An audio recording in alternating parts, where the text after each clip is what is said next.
Mixtures. When two or more elements or compounds are brought together, they mix together without losing their individual properties. These are called mixtures. A mixture may be defined as that containing two or more substances in varying compositions. Like air is a mixture of several gases. It contains elements such as oxygen, nitrogen, and compounds such as CO2 and water vapor. Activity. A mixture of iron and sulfur is taken in a dish. A magnet is brought near this mixture. What happens to the mixture?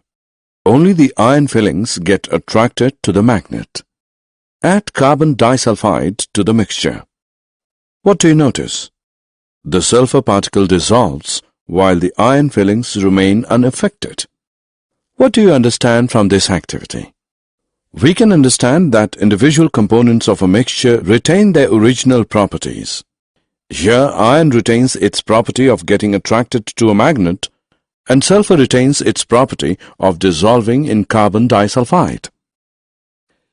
So mixtures can be classified as heterogeneous or homogeneous.